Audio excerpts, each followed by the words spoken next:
My name is Robert Stewart, and I'm a professor at Lakehead University in the Department of Geography and the Environment. And I'm standing here on the top of Hillcrest Park in Thunder Bay, Ontario, to talk a bit about the formation of the environment behind me.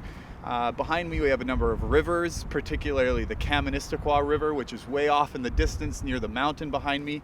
And all of these rivers are actually the remnants of a glacial lake that once sat on this whole landscape. And you can see behind me how the land dips and is flattened out from the hill we're on to the mountains in the background.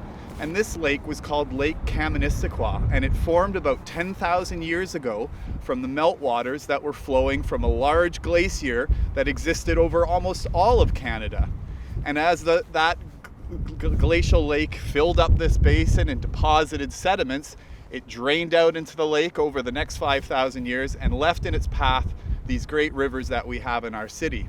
And what remains in this floodplain is not only great soils for farming or for the growth of vegetation, but also topography for hydro development and damming and a whole range of other activity that's left from this glacial lake. Now, glaciation was an event that occurred between 20,000 and 10,000 years ago all across Canada. And there was one particularly large glacial ice sheet that extended from the North Pole all the way down to the state of Wisconsin. That glacier in some places was up to 3 kilometers high and covered the entire landmass. And over 10,000 years, warming temperatures on the planet slowly melted those glaciers to what we see today, which is the polar ice caps in the Arctic. And what is left behind is an amazing environment of rivers, mountains, and lakes from the results of that glaciation.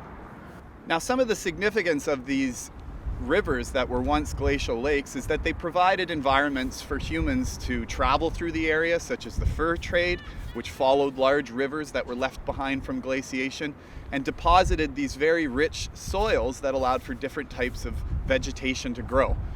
In the areas that once were these great glacial lakes, you see a lot of wetland environments and low-lying environments that we once thought were sort of swampy, unused lands, but they really do form the kidneys of the entire watershed to purify water and slow water down so that it enters into the lake from these great rivers.